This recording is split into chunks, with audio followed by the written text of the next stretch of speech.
Welcome to BIA Media, Canada's top black media provider.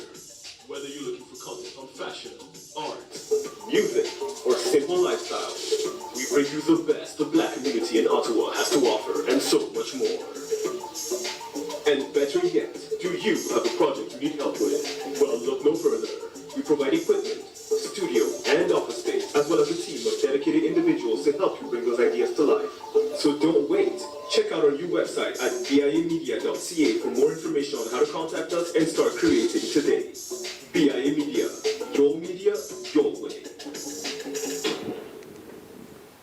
All right, everyone, good morning. Welcome to session 7 of our course, What History Class Left Out Part 1, African History from 10,000 BCE to 711 CE. So we're coming up toward the end of our course. We have 2 sessions left, this session and next week. And then as a preview, September, we will go into our seminar on the life and contributions of Paul Robeson. So that will be September. But we have 2 more sessions left in this course, and we're going to finish incredibly strong. So last week, and I'm glad to be back in the studio back here at BIA Media. I'm glad those of you that were on last week, you got to hear the session that we recorded last year on the Bantu migration. So we talked about the movement of these African populations that originated in what's now Nigeria, Cameroon, to populate throughout southern, central, and east Africa. So that's kind of where we left off. This week, we'll be talking about, we're going back in our counterclockwise motion around Africa, and we're going to continue to talk about Northeast Africa. We'll be talking about the Kingdom of Aksum as well as the Kingdom of Nubia. And in particular, we'll talk about how Aksum became one of the earliest Christian nations in the world. And we'll talk about Africa's influence on Christianity and Christianity's influence on that region of Africa. So that will be our discussion today. You're not just going to hear from me today. Like last week in that recording, you saw some students that were presenting on aspects of the Bantu migration as well as Somalia. Well, the project continues. The African History Project continues. So you'll hear from 2 students today that have been working with me this summer, Abdallah and Andrew. They'll introduce themselves and they will talk about what they've been doing this summer and give you a little snippet of the work that they have been cultivating and curating as they create course websites on their countries of origin. So I'll let them talk more about that in a second. So, as I mentioned today, we're going to be talking about Aksum and Christianity in Africa. So Aksum is the name of a kingdom that is in modern-day Ethiopia and Eritrea. So that right in that Horn of Africa region, we're going to talk about this impressive trading kingdom, very similar to Carthage, very similar to the ancient kingdom of Ghana in that it made its presence known in the world through trade and its control of trade in its region. So we'll talk about that. Like I mentioned, last week we talked about the Bantu migrations, and we talked about, we ended class talking about one of the terminuses, termini, I guess it's termini is plural of terminus, the ending point of the Bantu migrations in East Africa, the Swahili city states and the Swahili coast and what was going on there. And we talked about the primary sources that discuss this time in African history, the Peripolis of the Erythraean Sea, this anonymously published Roman document. It's actually written in Greek, but it was during the time of the Roman occupation of Egypt, and it was possibly even written by an Egyptian, that deals with the trade that's happening in the Indian Ocean and the Red Sea trade. And it talked about the East African coast. So as we talk about the Bantu migration, I'm going to introduce our first student, a teaching apprentice this summer who's worked with the Coppin African Teachers Institute that I've told you all about in various sessions where we train young people to learn African history. But in addition, this project is also working to collect stories of Africans from different countries that now live in Ottawa and have formed communities. So we got 2 students today. I'm going to introduce you to the first one who's going to speak to you about one of the regions in East Africa that was a Bantu civilization that also became entwined with other civilizations. So I'm going to turn it over right now to Andrew, and he's going to talk to you a little bit more. So Andrew, go ahead. This is the button to move to your next slide. Okay, hello everyone. My name is Andrew Dinyaka, and thanks for joining this session today. Today I'm going to be telling you about the history of Kenya, mainly from 4 different time periods. So yeah, let's get started. So first we have the flag of Kenya. And these are the chapters: history, prehistory to 1500. I won't go over all the prehistory slides because it's a lot of slides. Then we have 1500 to 1900, I believe. 1900 to 1960, then 1960 to present day. And after the presentation, I will take any questions that you may have. So yeah, let's get started. So here we have a map of Kenya. It has the Rift Valley, the eastern, northeastern. It has everywhere. It even has Nairobi. So that's a map of Kenya. So the introduction to Kenya. So Kenya, it's a country in East Africa that encompasses savannas with a coastline on the Indian Ocean. It has lakelands, the Great Rift Valley, and is home to many animals such as lions, buffalo, and zebras, and many more. Then we have a map of Kenya. So this map represents many things. So black symbolizes the people of Kenya. Red it symbolizes the struggle for independence. White is peace and unity. Green is for agriculture. And the spear and shield represents the will to defend freedom. So that's what those mean. So history number 1, prehistory to 1500. I'll only go over the first one since it's a lot of slides. So around 2000 BC, people from northern Africa settled in the part of East Africa that is now called Kenya. So they were hunter-gatherers, and they were keen to the modern Khoisan speakers. Studies have shown, like archaeologically, that they were Africa's earliest ceramic producing groups. So, like, they found tools and ceramic pottery in the area, and they used carbon dating to find that out. And then, Now you can talk about that. Go back and talk about that. Which one? That one. Yeah, so by the end of the 2nd century AD, when like merchants from the Roman Empire frequented the coast, there was like a lot of trading between both of them. So they even developed the Swahili language because of the Arab traders. They needed a way to communicate with each other. So if you look at the Swahili language today, it has a lot of Arabic words inside. So yeah. Keep going. Yeah. All right. No, go to 5. Okay. Yeah. So in the 9th century, Mombasa, Malindi, and Lamu were very crucial commercial centers for trade, and coastline traders, they relied on the interior people for goods such as like spices, slaves, and live animals. And in 1415, Malindi actually sent a giraffe to the Chinese emperor, and for a long time, people thought that was just a story, but recently, archaeological evidence has uncovered that that actually did happen. Then we have prehistory to 1500, part 6. So by the 1st century AD, the Kenyan coast was frequented by Arab traders, as I said before, and they did a lot of trading. Basically, what happened was they established Arab and Persian colonies there because they were the Persians were also trading with them, and the Lodic and Bantu people also moved into the region during the 1st millennium, and they settled inland. So then, extra information, part 1, the language of Swahili. The Kenyan language of Swahili was formed around the 9th century due to trade between the Arab people and the people on the coast. Today, it is the national language. So extra information, part 2, evidence of some of the earliest human tools have been found in Kenya, and that suggests that that's where actually humans first originated from. So they found like pottery shards, they found tools there, and they carbon dated it, and that's basically where that's where it started. And in the 18th and 19th centuries, the Maasai and the Kikuyu, they moved into what is now central area.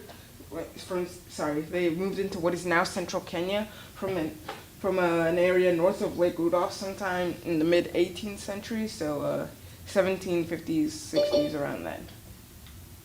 And yep, that's basically it. I'll take any questions that you have now.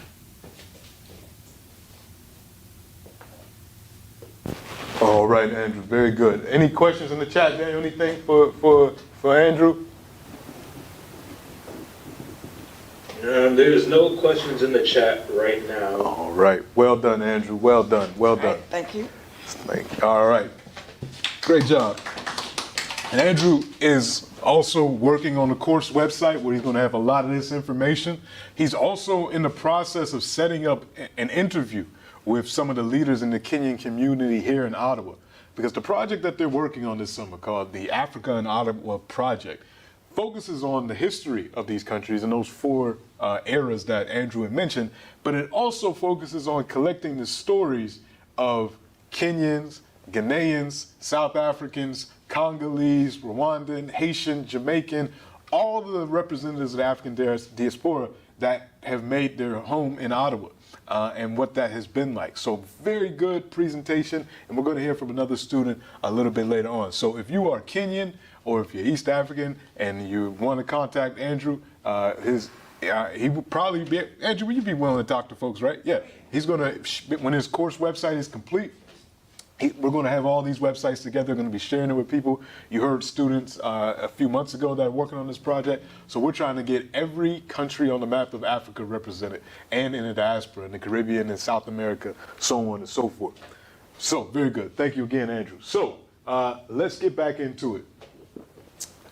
We're talking today about a little bit further north from Kenya, actually the country just north of Kenya, Ethiopia.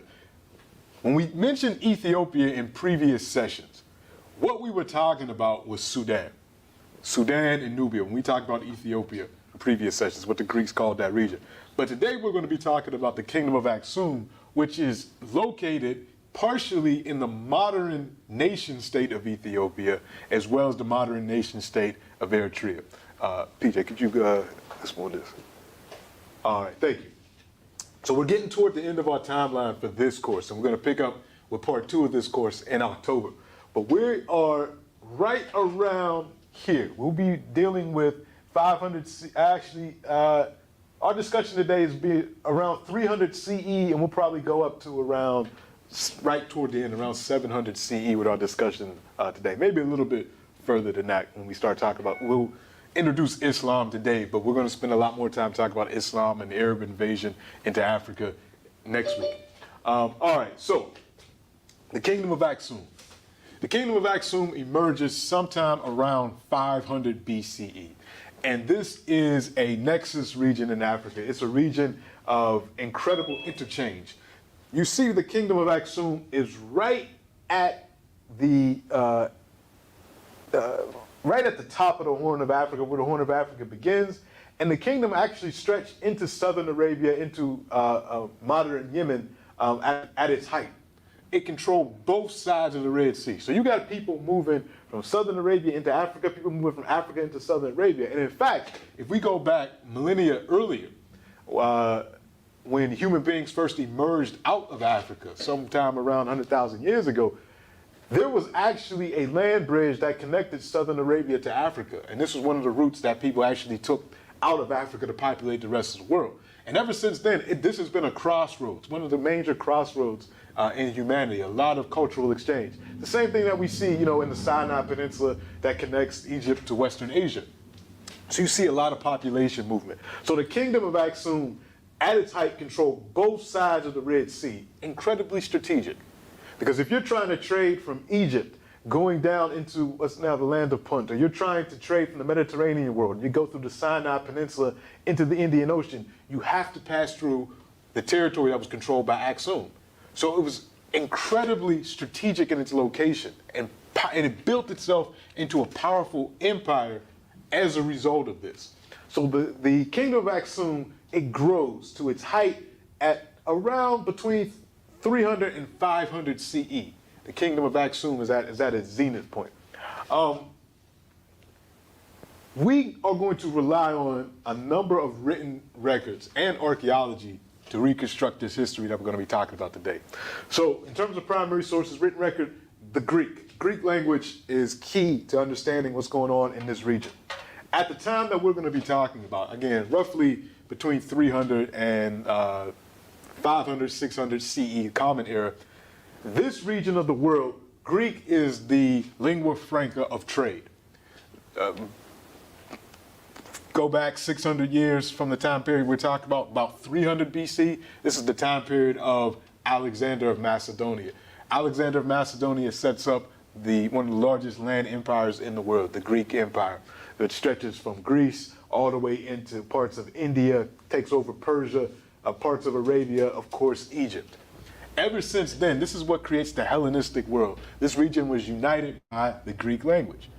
So even when the Romans take over and the Roman Empire begins around the turn of the Common Era and expands, this part of the world doesn't adopt Latin as its language of trade, language of ideas and exchange. It's still Greek. So although it's the Roman Empire, technically, the language, everything is done in Greek in this part of the Roman Empire. So a lot of our sources about what's going on in Africa at this time are actually written in Greek. Of course, the Kingdom of Aksum has its own language, Ge'ez, which is a liturgical language now of the Ethiopian Coptic Church. So just like Latin is a liturgical language of the Catholic Church, people in Italy and places in Europe, they don't speak Latin anymore, but you still hear Latin in the church.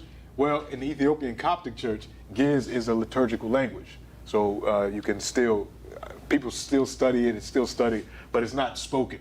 It's transformed into the other languages of that region. But we have written records that are written in Ge'ez that talk about what was going on in the Kingdom of Aksum from the perspective of the Aksumites. Latin, of course, not as much as the Greek, but it was the Roman Empire, so we do have some Latin sources. We have Hebrew sources that talk about what was going on in the Kingdom of Aksum. Arabic sources come later on.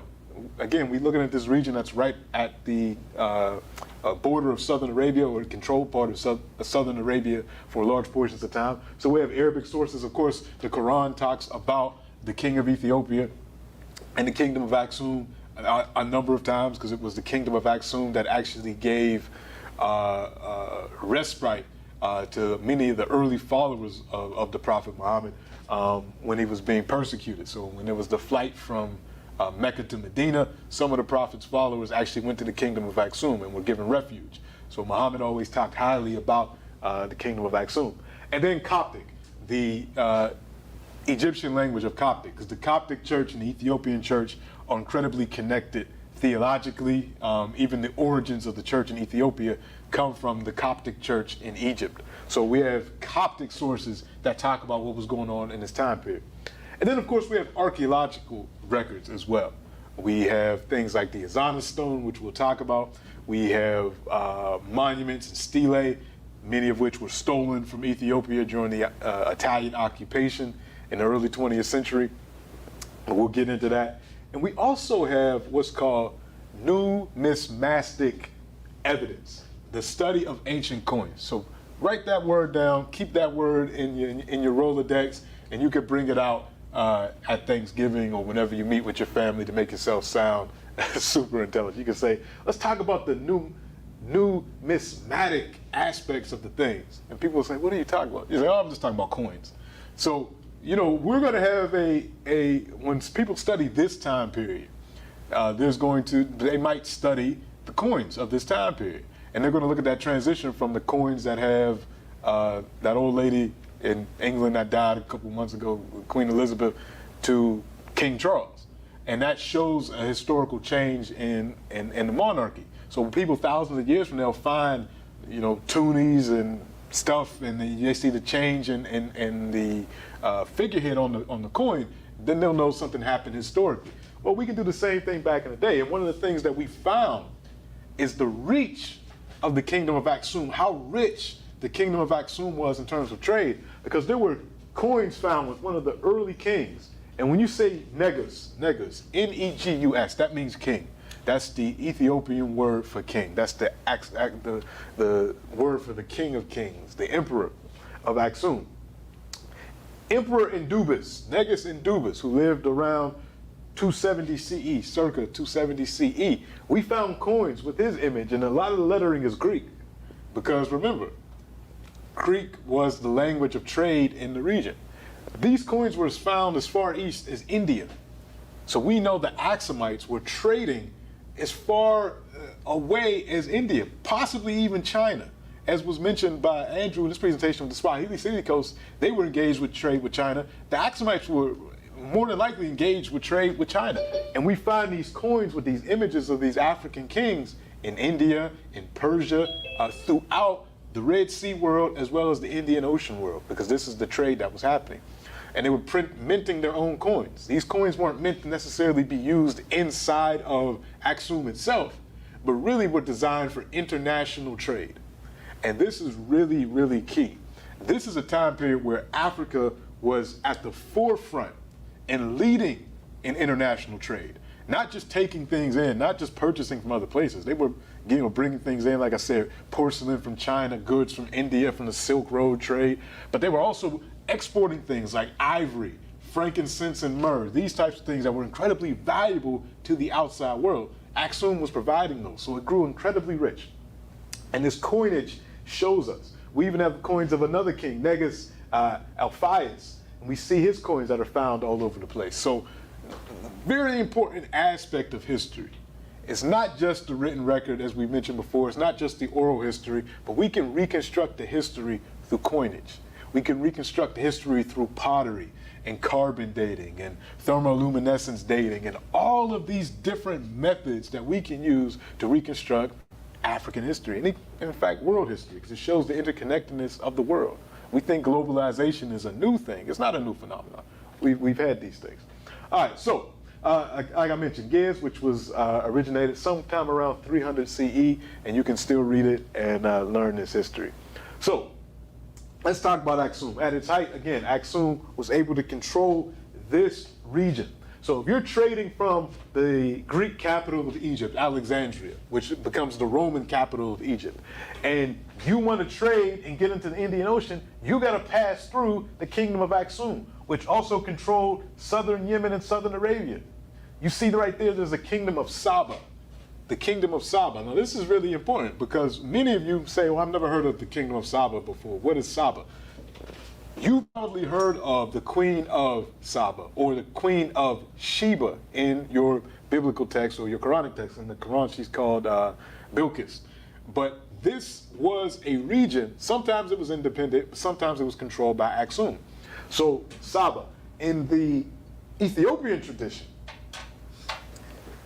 the last emperor of Ethiopia, Haile Selassie I, was said to be a descendant of the Queen of Saba and the king of the Israelites, Solomon. And that she had a son named Menelik I, and that son was brought back to Saba, which at the time was connected with Aksum, and he brought the Ark of the Covenant back to Ethiopia. And if you go to Ethiopia today, in 2023, there is a church in Ethiopia that say that the Ark of the Covenant is inside of this church. And there's an armed guard outside of the church, and the only people that can go in there are monks of that monastery. And, you know, that's what they say. They say the Ark of the Covenant is there. Now, they must have something in there because there's armed guards there monitoring it. So it's something interesting. You can look this up. Go on YouTube. You can look up, there's a video done, I think in the 80s or early 90s, called The Wonders of the African World by Henry Louis Gates. Dr. Henry Louis Gates. He's a professor at Harvard. And he went over there, and he's like trying to sweet talk his way to get into the thing. And they're like looking at him like, brother, if you don't stop trying to ask to get in there, you might get shot. So they're very serious about it. But that lineage is what gave legitimacy to the emperors of Ethiopia, that they were connected through blood to King Solomon, through the union of Solomon and Sheba. So that persists all the way into the 20th century. You know, Haile Selassie I was a descendant of this union, according to Ethiopia. So very important region, this Saba aspect of the kingdom of Aksum. So they control both sides of the Red Sea, both sides of this very lucrative trade route that went all the way to England, Egypt, and into the Mediterranean world. Aksum also provided a lot of the gold for the eastern part of the Roman Empire. Of course, we talked about the gold that Ghana was providing for the rest of the world, which was going up through the Sahara and possibly to the western part of the Roman Empire. But the eastern part of the Roman Empire was getting a lot of its gold from Africa through Aksum. So Aksum was exporting gold, Aksum was exporting ivory, you know, that could be used to make different things, ivory from rhinoceroses and elephants and all that, and so many other goods. Zooming out even more, you can see the extent of these ancient trade routes. We get to around 400 CE. The world is incredibly connected. You got boats that are sailing from China and India, connecting with the kingdom of Aksum, going into the Persian Gulf, and even as far south as Indonesia. The entire world, in this region of the world, is trading with each other and engaging ideas. Like Andrew mentioned, we got giraffes that are coming out of Africa going into China. And you got to imagine how the Chinese thought about that. Because if you've never seen a giraffe before, and all of a sudden someone brings this to you, it does look like a mythical creature. It's this long, it's huge. You can imagine. So this is what the world was looking like, and Aksum was one of the major kingdoms of the world at this time. An ancient chronicler, and I can't remember if it was Khaldun or one of the ancient historians, it was asked, what are the major kingdoms of the world? And at the time, they said Rome, they said China, India, Persia, and Aksum. These were the 5 top empires of the world at this time. So we're talking about between 0 and 500 CE. One of the seminal events during this time, 2 seminal events. One we kind of talked about a little bit earlier when we talked about Nubia and Meroe, was the invasion of Meroe by Negus Azana, King Azana. This occurs around 350 CE. Toward the end of his reign, he actually takes down what's left of the Nubian Empire. Now, Nubia, as we mentioned, was incredibly powerful, going all the way back to the time of the ancient Egyptians. It was Egypt's rival. But by the time Nubia moves its capital in Meroe, a number of things have happened to make Nubia weak. Number one, Aksum has become incredibly strong, its neighbor to the south. Egypt isn't as strong as it once was. It's now controlled by the Romans. But Meroe had grown huge and powerful because of its creation of iron. Not creation of iron, but its manipulation of iron. And it had come into the Iron Age relatively early and had iron weapons and iron things. Well, one of the byproducts of iron production is you need a lot of trees to produce charcoal. So if you start cutting down all the trees, and then you're right at the border of the desert anyway, the desert starts to encroach. So we start to see some climate issues happen in Meroe. So Meroe becomes weak. Even as it became strong from the iron eventually made it weak. And from the south, King Azana is able to come up and basically crush Meroe in about 350 CE. Now Meroe is going to rebuild, but never to the level that it was before King Azana's invasion. And he writes about this invasion. He writes about why he invaded. He had pretext, just the way modern leaders do. Modern leaders, like what happened with Russia and Ukraine, or what happened with the U.S. and Iraq, or U.S. and Libya, or U.S. anywhere else, they never just say, we're taking over this place because we want to, and we want the power, and we want the money, and we want the clout and all that. They don't say it like that. They always have a pretext. Oh, we invaded because these people needed help. And so, out of the goodness of our heart, we invaded. Or they attacked us first, that type of thing. So King Azana has a pretext. He invades Meroe, crushes Nubia, and then comes back home. He doesn't take it over. He doesn't incorporate it into the kingdom of Aksum, but he does take it over for a time and crushes it. At the same time, however, what Azana is also known for, and this invasion is written on this Azana stone that you can see in Ethiopia today. You can go, you can read what he did.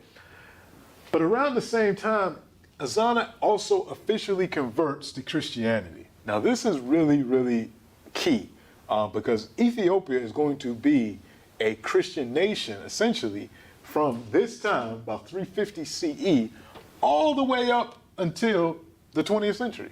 Of course, you do have Muslims that live in Ethiopia, and the modern nation state isn't the same. It's a lot bigger than the ancient kingdom of Aksum, so it incorporated a lot of people that aren't Christian. But for the most part, the rulers of Ethiopia had been Christian up until this last prime minister. I mean, the current prime minister was a Muslim. He's the first Muslim ruler of Ethiopia, if we want to call him a ruler, ever. I mean, since 350 CE. So we have this. King Azana's conversion. He is the second leader of a large empire to convert to Christianity. The first is Constantine. Now this is a really interesting time period when we talk about Christianity. This is, 300 years, a little over 300 years since, Jesus of Nazareth walked the earth.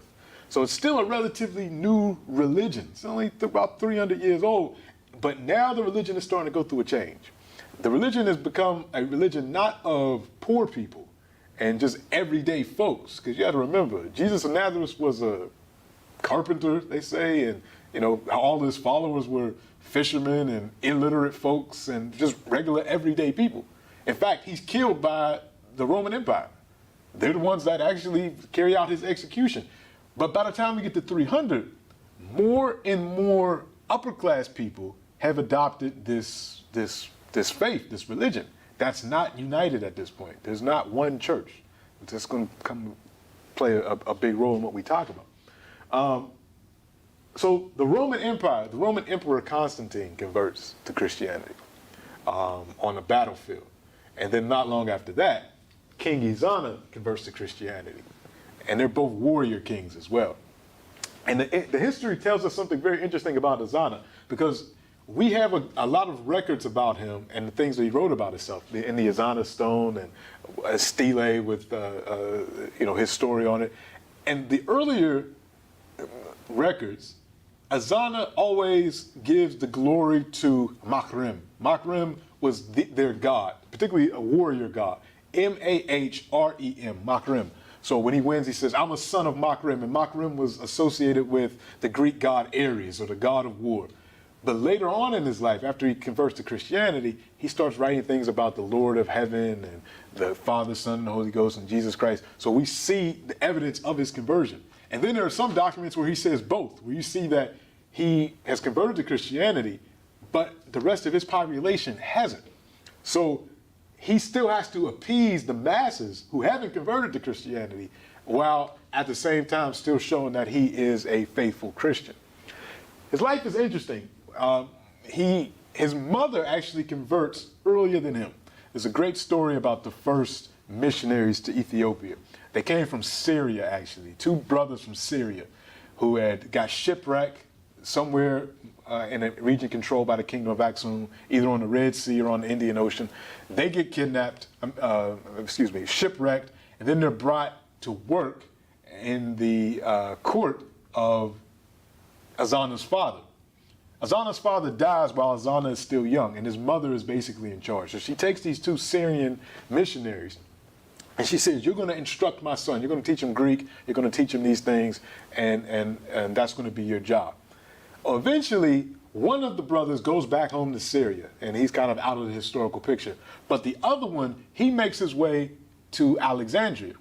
Alexandria in Egypt is where the Coptic church is. There's a bishop in Alexandria. And the bishop in Alexandria, he goes there, and the brother from Syria, I think his name is Frobenius, he says, Bishop, we have a growing Christian community in Ethiopia. Can you please send a bishop to Ethiopia to solidify the church? And the bishop looks at him and says, well, you've been there the whole time. You go back and be the bishop. And he does.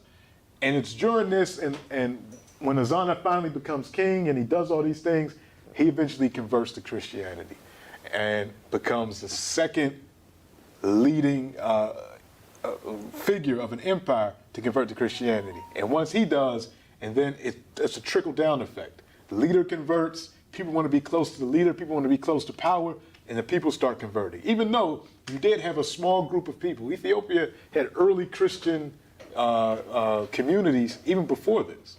Because remember how it's connected to all this region of trade. And it's not just goods that get traded, it's ideas. So when Christianity emerges in Palestine and it makes its way to Egypt, and people moved around in the ancient world, you have sailors, you have different movements of business people that are trading. Ideas get traded, gospels get traded. The good news, because that's what Christianity says, is that followers of Jesus have to what? They got to spread the gospel. So you got people that are missionaries going all up and down, and they're spreading the gospel to all these populations in this part of the world. But again, most of those are just poor people, everyday people sitting in living rooms discussing Jesus. The Romans actually consider them very strange. They're a very strange cult for the Romans. The Romans are people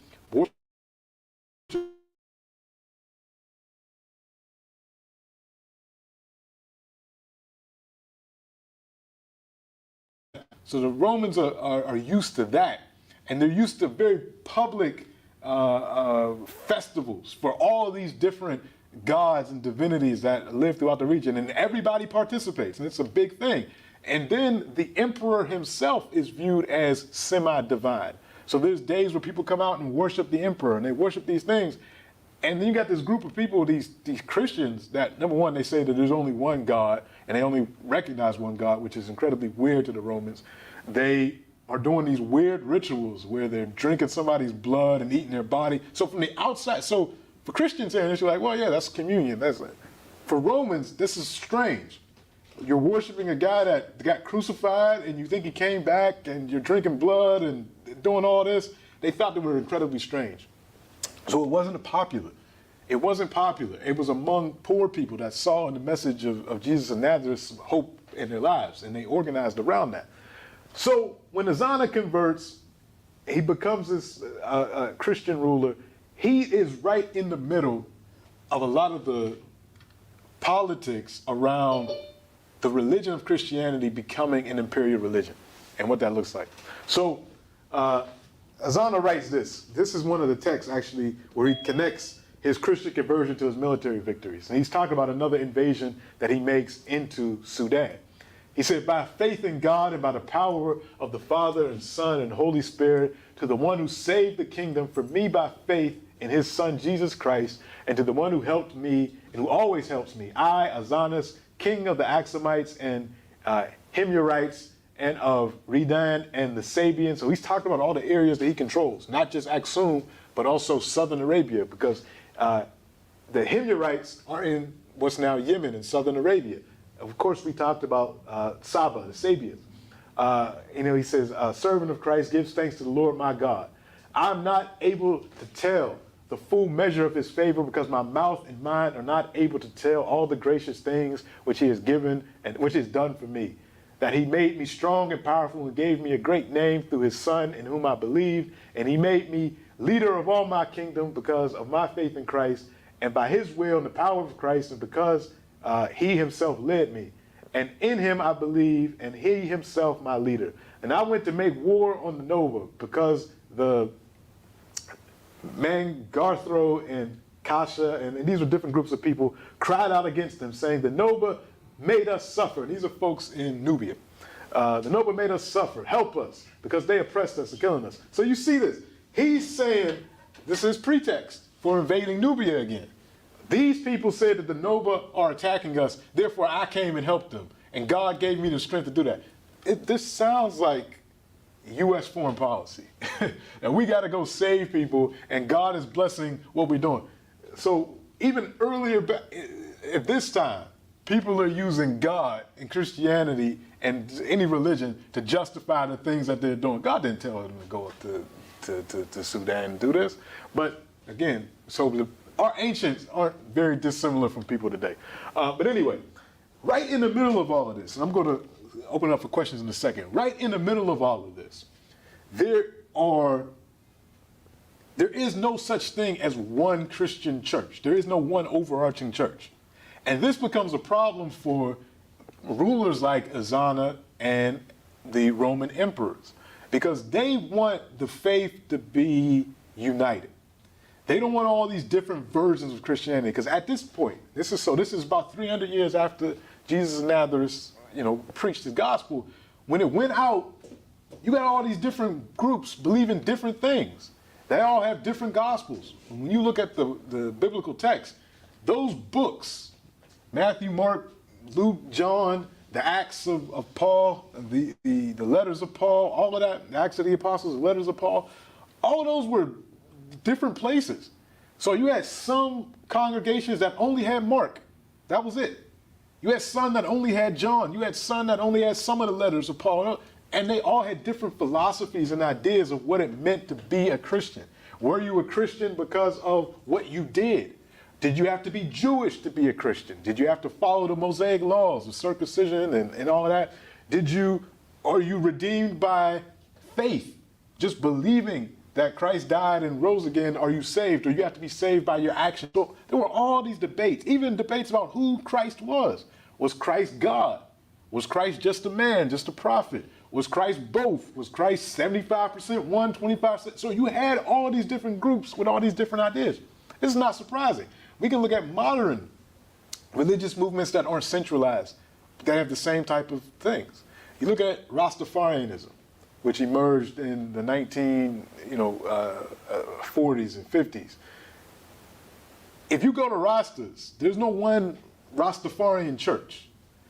Some Rastas say Haile Selassie is God. Some Rastafarians say Haile Selassie was just a man, he's a symbol that represents this. Some people say, well, he's, Christ reincarnate. Some people say this, that, and the third. So there's no one Rastafarian church that says this is what it is. So depending on which Rasta you talk to, which community they're involved in, you're going to have different understandings. So this is what was going on in Christianity. So the Roman Empire wanted to put an end to a lot of these divisions, a lot of these understandings of what Christ was. Because if you have one church, you have more control. And these emperors are about control. So you had a lot of things going on. But before that, right before that, you have a group in North Africa called the Donatists. And their position is you can't come back. And you might be asking, come back from what? Why does it say you can't come back? Well, before the Roman Emperor Constantine converted to Christianity, there was an emperor named Diocletian who opposed Christianity, and he's known as the Great Persecutor. And throughout the areas that the Roman Empire controlled, in Europe, in Western Asia, and in North Africa, Diocletian persecuted Christians. He didn't like the fact that the Christians wouldn't come out for these public celebrations of the emperor, wouldn't pay homage to the emperor or any other of the Roman gods. He didn't like that. He thought it was a dangerous cult, and more people were joining it. More and more poor people and other folks and nobles at this time were joining this religion that was really anti-empire because it was turning its back on the emperor, who was seen as divine. So Diocletian says, I'm putting an end to it. Anybody that proclaims Christ is their king, I'm your king. So there is no Christ is not your king. I'm killing you. I want all the Bibles rounded up. I want all the books that you read. I want all this stuff rounded up. I want these churches shut down, all of that. So when he started persecuting Christians and killing them and doing all these things, some people renounced Christ. A lot of these Christians, particularly a lot of the wealthier ones that had stuff to lose, they had villas, they converted to Christianity, but they had villas and they had properties and they had financed churches and all this. They said, oh, they're killing people? No, I'm not Christian no more. I'll worship Jupiter. I'll worship Venus. I'll worship, and these are gods, not necessarily planets. I'll worship this, that, and the third. I'm not a Christian no more. They're killing people. I'm done with that. But then Diocletian dies. Constantine becomes the emperor, and the persecution ends. So now all these people that gave up their Bibles, all these people that shut the churches down, all these people that renounced Christ, they want to come back. And not only do they want to come back, some of these people had official titles in the church, because again, now the church is becoming more titles and all these things, bishops and all this is happening. And they want to just come back. Like, oh, persecution's over. Okay, I'm coming back to be bishop. Well, there was a bishop in North Africa who went through the persecutions, never renounced Christ, named Donatus. And Donatus was like, no. You can't come back. You can come back and be a Christian again. Yeah, sure, of course, God wants us to forgive all of that. But you can't have a position in the church. You can't give people communion and do all those sacred things anymore because you renounce Christ. So how are you going to do all that? Well, some Christians said, that's not right. Donatus, you should allow those people to come back. So it was a split in the church, and it was led by this North African named Donatus. Well, there was a meeting that said, the Roman Empire was like, nah, you got to let those people come back, particularly because a lot of them had money and a lot of them were Romans. So there was a meeting, and the emperor, Constantinople Emperor Constantine, denounced the Donatists.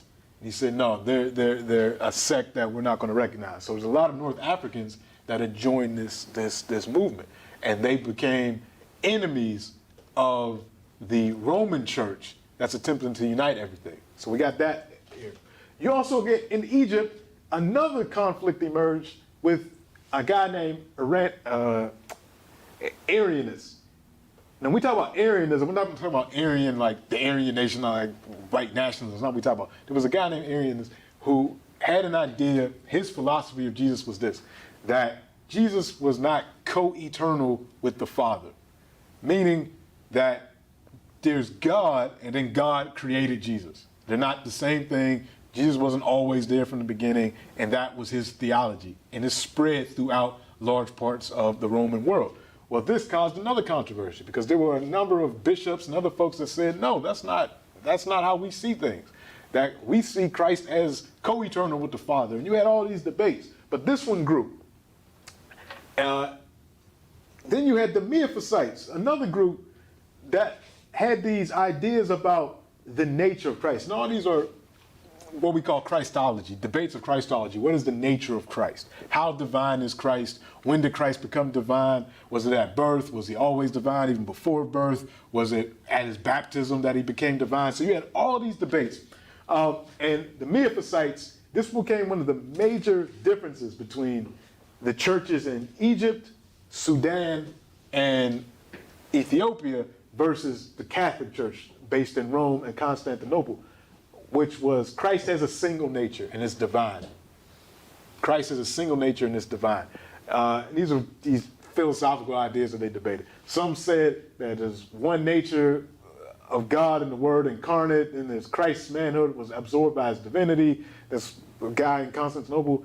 But then they got together in 451, the Council of Chalcedon, and they said one person in two natures. I'm not going to get into all these philosophical debates, but what I'm bringing up is, it wasn't until this point that you start to see more of a coalescing of the ideas that will become Christianity. The Nicene Creed, the ideas about the Trinity, the ideas about Christ's nature, all of this starts to emerge. And Africa plays a key role in these debates and the things that are going on. I'm going to stop there and open up to any questions, because what we're going to talk about next is we're going to talk about Christian Nubia. We're going to talk about Christian Nubia, and then we're going to talk about, we're going to end talking about Nubia's conversion to Islam, because that will bring us into next week's conversation as well. So I'm going to take a break, then when we come back, we'll get into our second part of the course. So, any questions? Mr. Thomas, go ahead. Good morning again. I'm somewhat confused on this chart. We're talking over here about Christianity, and we're talking about trade. And if we take it back to the United States, the 13th Amendment is basically talking about human rights. So where did human rights get coined? And what does it really mean? Because all through this trading and Christianity, they were not dealing with animals, they were dealing with other human beings. Or is that the reason why, in many instances, black people or the slaves were treated as chattel, so that they wouldn't get into conflict with the so-called human rights as we seem to understand it today?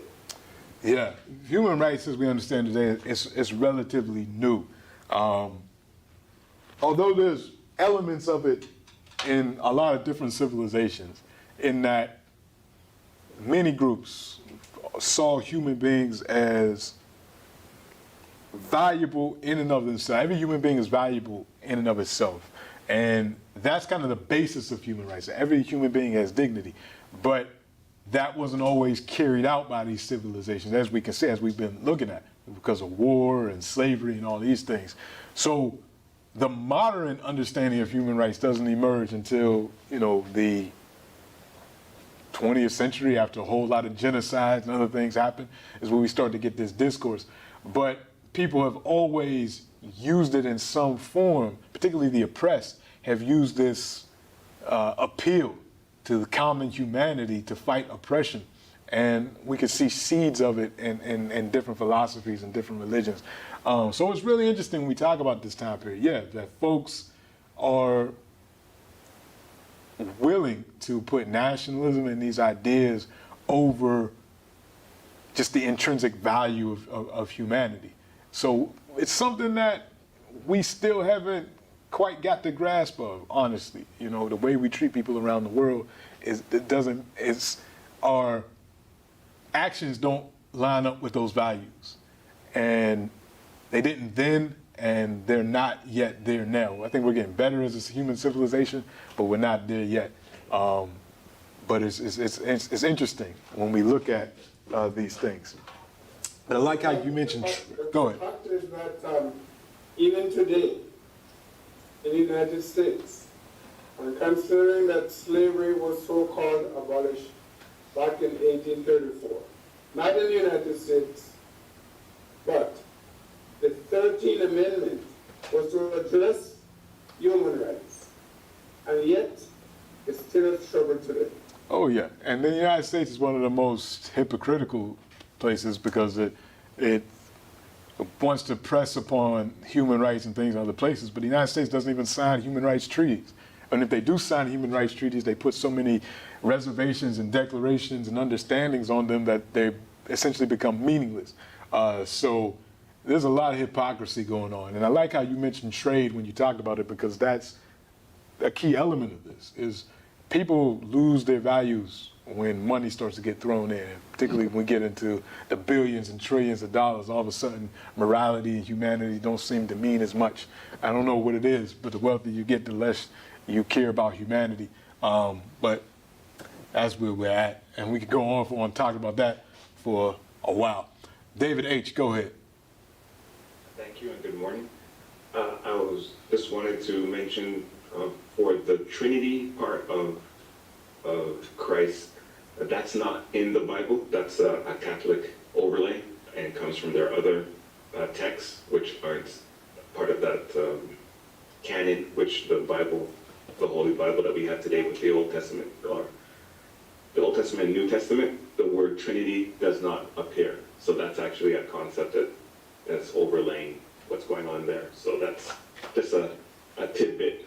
And as far as I understood, go ahead, finish your thought. No, I was going to say, this is the time period where a lot of these concepts that we associate with Christianity are developed during these 200, 300, 400 years after Jesus of Nazareth preached. Because you only have those gospels, and there's these 4 accepted gospels. There's other gospels. Again, during this time period, there's a lot of text floating around.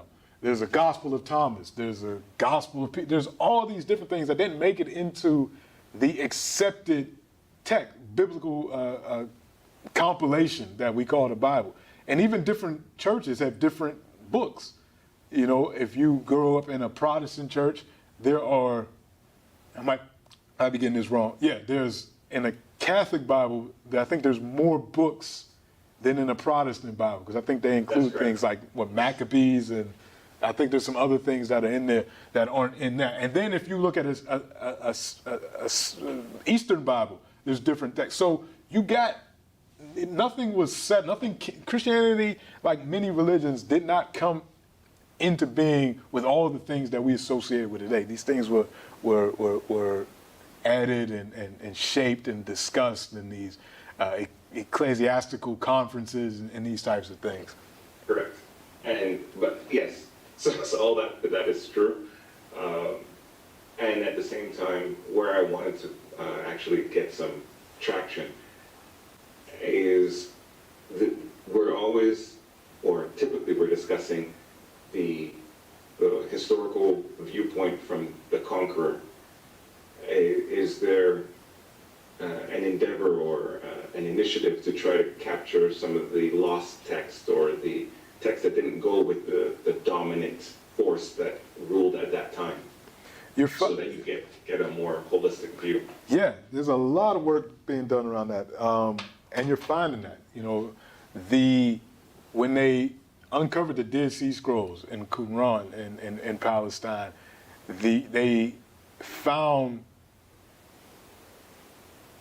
versions of, because Christianity, when Christianity emerged, there were a number of Jewish ideas and philosophies and movements that were occurring at the same time that shared very similar beliefs, particularly baptism and other things. So there's been a lot of findings of different books and scriptures that show these alternative viewpoints, not just of Christianity, but other Jewish sects, because we have to remember Christianity started as a Jewish sect that emerged from the John the Baptist movement and all that. So you have a lot of these different groups with these different ideas. Some are similar, some are very different. And then once Christianity becomes its own thing, even in that, you have Gnostic Christianity, which is much more philosophical and deals with these ideas. Like the Gospel of John is a very Gnostic type gospel. Then you have these different, the infancy Gospel of Thomas, and these different things that scholars are finding, they're finding fragments of, and they offer different glimpses, not only of ideas, but also the different communities, early Christian communities in which these ideas grew up in, and how they saw the world and what they were engaged with. So yeah, you have these things, and a lot of good scholarship around them, particularly recently. You can find that. Awesome, thank Good.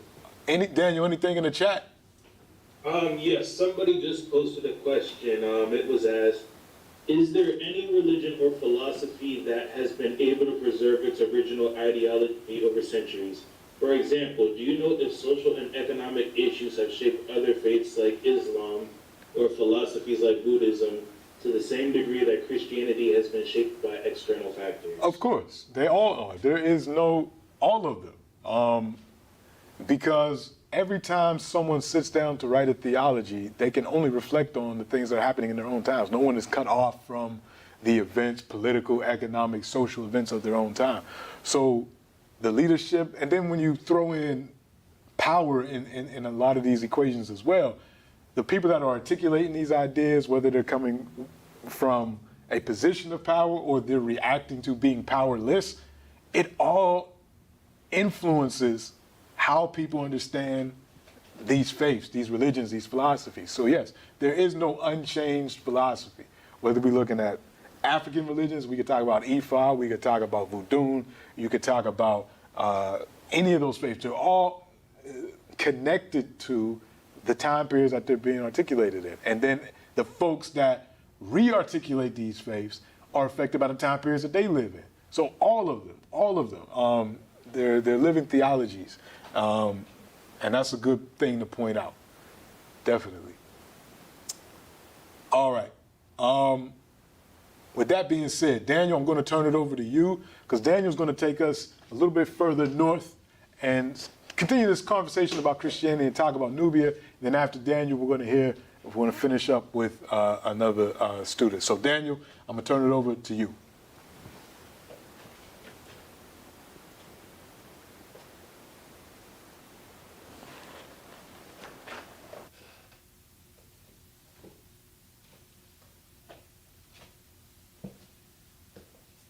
All right, can everybody hear me? Yep. Okay, all right, so we're going to be talking about Christian Nubia, which is just a little bit north of Ethiopia. And so there are three kingdoms that are typically referred to when we think of Christian Nubia. And those are Alwa, Makuria, and Nobatia. For the sake of brevity today, we're just going to be talking about Makuria, but there are three places that are encompassed by that term. So to start, we're going to look at some primary sources. There are hundreds of writers that talk about Christian Nubia to varying degrees, but we're going to focus on the three most important. So the first was a man named, let me go ahead and move this. Okay, so the first was a man named John of Ephesus. He was born in Mesopotamia. He was a Byzantine courtier for 3 decades, and he's known for writing a book called Ecclesiastical History, which is basically a document about church history.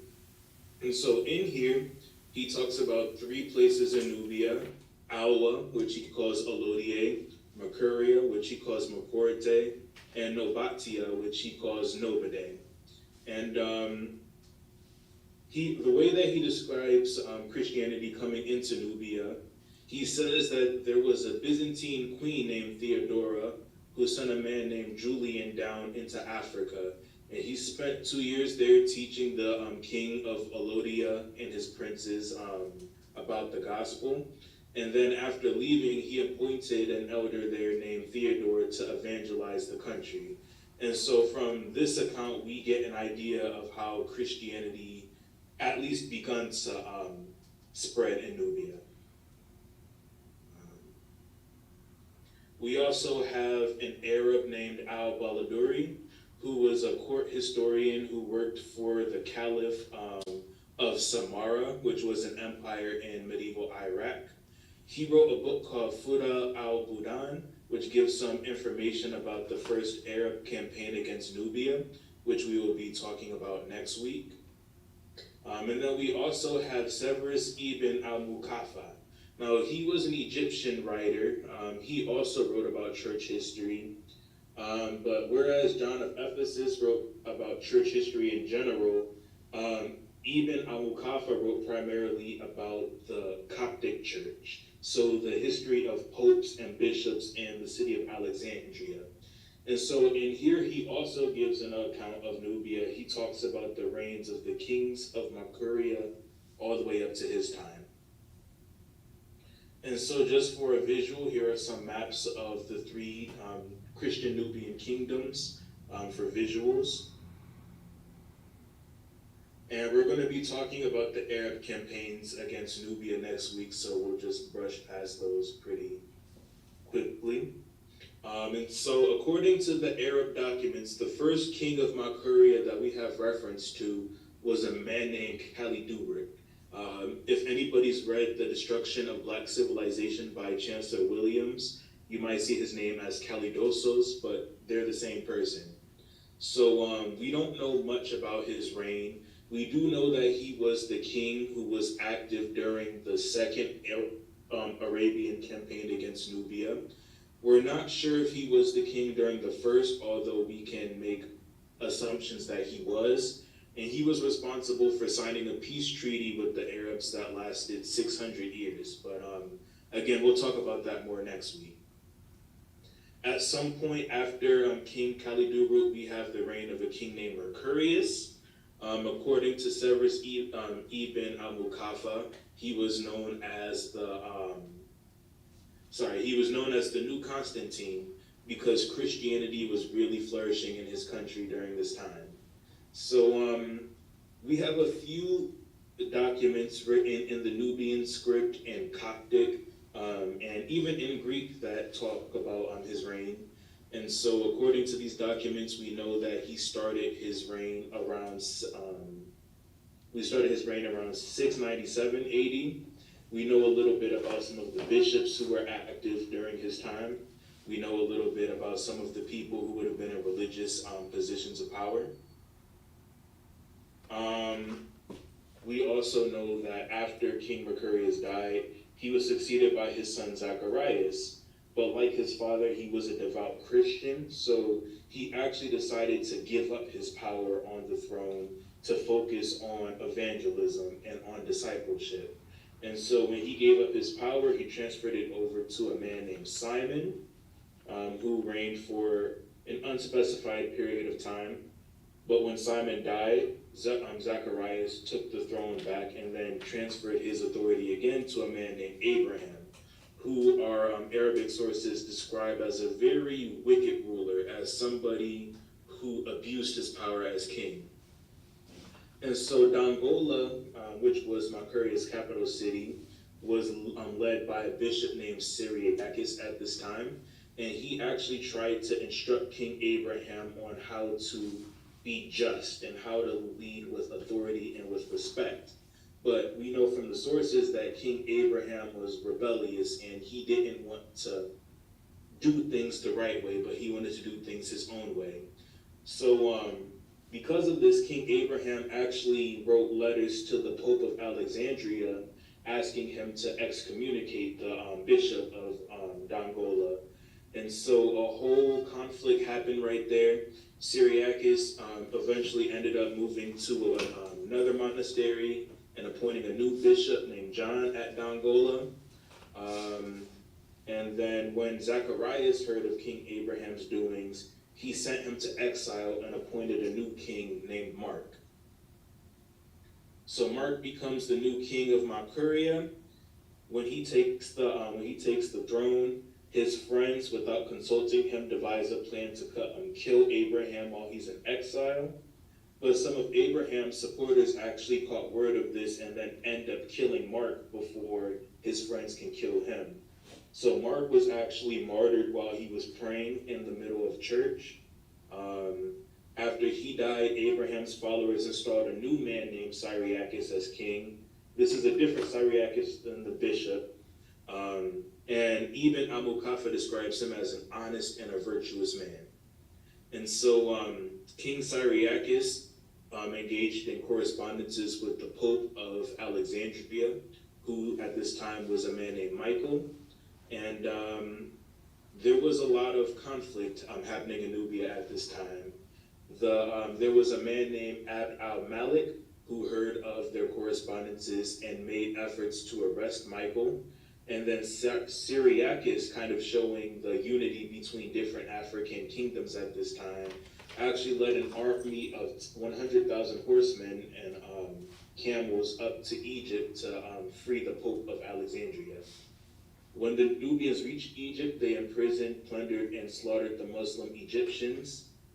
King Cyriacus sent an eparch, which is basically like a bishop, to Abd al-Malik demanding the Pope's release. He was arrested, but since he had no effective means of protecting Egypt, he decided to let him go. And then they ended up making a peace agreement for Nubia not to seize Egypt.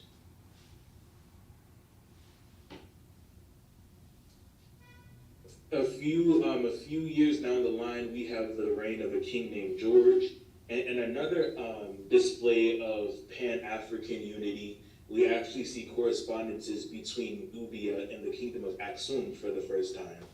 So Severus ibn al-Mukafa says that during the papacy or popeship of a man named Philotheus, the king of Abyssinia requested assistance from the king of Nubia at this time, whose name was George, because there was a woman who was rebelling against his authority. And so he sent a letter of correspondence to Nubia requesting assistance on the basis that both countries were Christian.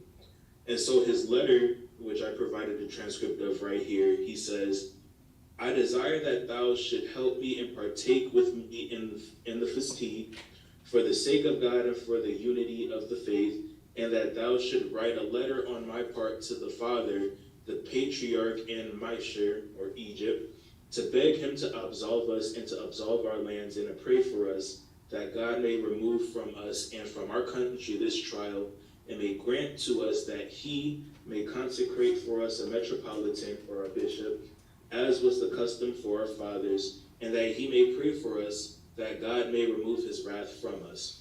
I have mentioned this to thee, O brother, for fear lest the Christian religion pass away and cease among us. For lo, 6 patriarchs have sat on the throne and have not paid attention to our lands.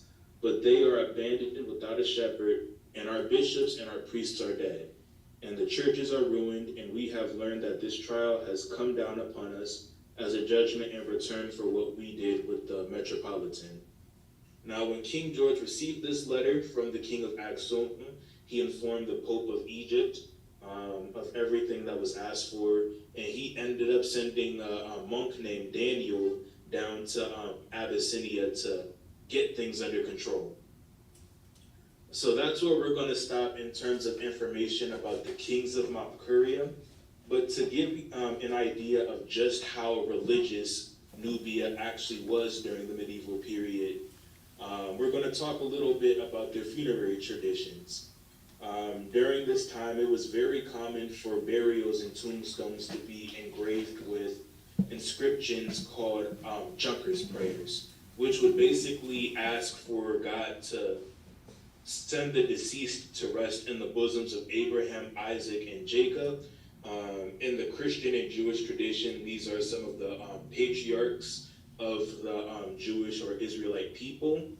And when we actually look at the texts, we see frequent mentions of Abraham, Isaac, and Jacob on the inscriptions of tombstones. So for example, here we have one that says, "O God of the spirits and of all flesh, who did abolish death and gave life to the world, give rest to this soul, even thy servant Marianus, Archimandrite, and with Abraham and Isaac and Jacob in the place of light may he dwell." And so several tombstones have similar inscriptions to these. And we also have artwork to look at. We see multiple depictions of Jesus in the churches of Nubia. We see frequent depictions of the Virgin Mary. We see the angel Gabriel, and we even see depictions of the Archangel Michael, who in the Christian tradition is said to have been responsible for kicking Satan out of heaven. And so that concludes my presentation, and Dr. Ledbetter, I'll pass it back over to you. All right, thank you. All right, thank you, Daniel. That woman that was mentioned, I think we talked about her in the previous class. I'm not sure what we've done in the past couple of years, but we've definitely discussed the woman that was mentioned that was making all types of havoc in Aksum. She's actually responsible for the transition from one dynasty to the next in Aksum. Some say she was a Jewish woman. She has an entire background, but we'll talk about her in another course. But she's a very interesting character. All right, so right now, we're going to give you a preview of what we're going to talk about next week, because next week in session 8, we're going to talk about African resistance to Arab expansion. And one of the places that we see this happening was in Nubia, but eventually Nubia does adopt Islam. And so the area that Daniel's talking about, later on, they become Muslim. And this is kind of the transition that we're going to see through a lot of Northern and West Africa, and even parts of East Africa, with the exception of Ethiopia. And to get us started on that, I'm going to turn it over to our final student that was working this summer, Abdallah, and he's going to talk to you about Islam and Nubia. So make sure you use that one. Yeah. So, hello everyone, my name is Abdallah Ali, and this is my presentation on Islam and Nubia. So, in my presentation, I'll mainly be focusing on the early interactions between Nubia and Muslims, the treaty that the two formed, and how Nubia became mainly Muslim. So, my learning objectives for my presentation is that hopefully by the end of it, you'll be able to recall key concepts that are within the treaty between the two, and give examples of events that happened during the treaty's lifespan. So it begins in the year 640, where the governor of Lower Egypt, Amr al-Assad, tries to raid Nubia in an attempt to gain goods from it.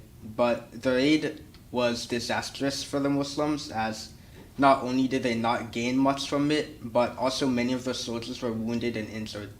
Because of this, many of the soldiers wanted to attempt to form peace with the Nubians, but Amr al-Assad refused and continued his policy of sporadic raiding.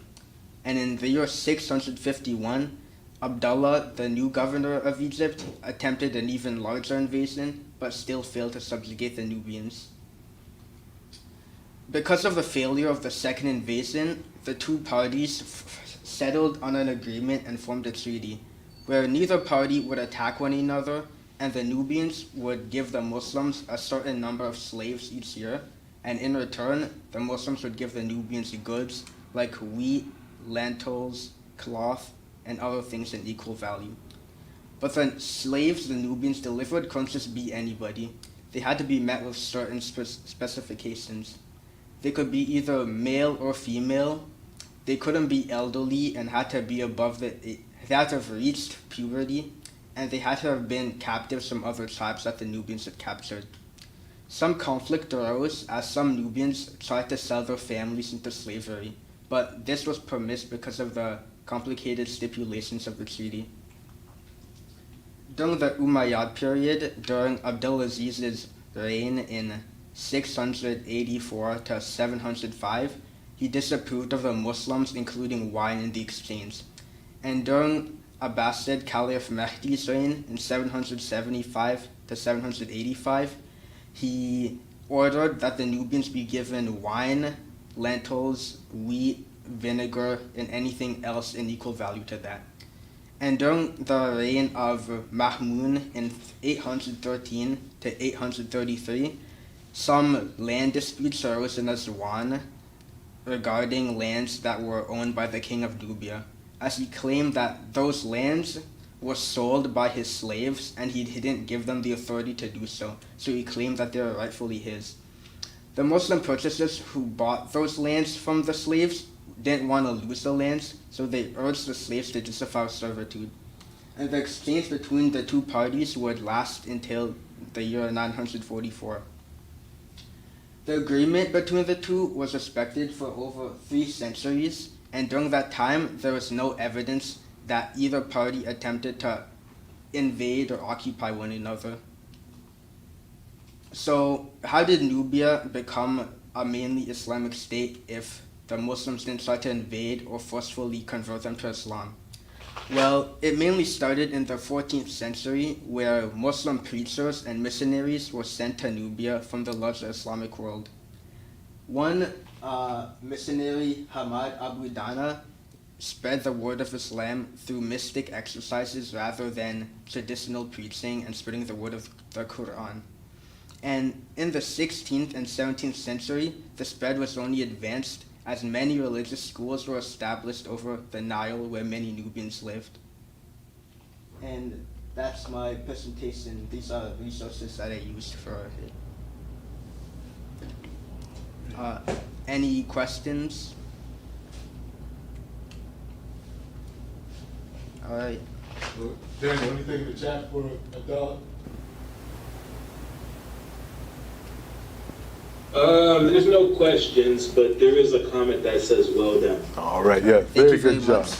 And again, just like with Andrew, Abdallah is creating a course website that's going to be talking about the history of Sudan in those 4 time periods, as well as an interview with some members of the Sudanese community here in Ottawa.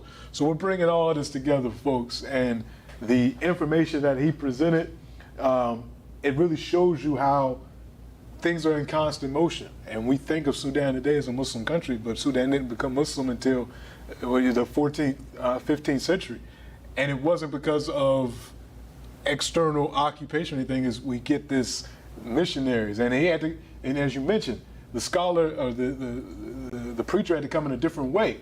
He had to use mysticism and a different element. And we see that throughout Africa, where you have Sufism, very strong in many African Muslim communities, as opposed to other forms of Islam that you see. So we're going to talk a lot about that more in October when we get into the later periods of this history that we're going through. But this is just going to show you, goes to show you the type of research these young folks are doing and what they're putting together and chronicling, so that we can have this on record, these different course websites representing these different countries on record for scholars to use, for students to use as they're studying African history in Ottawa.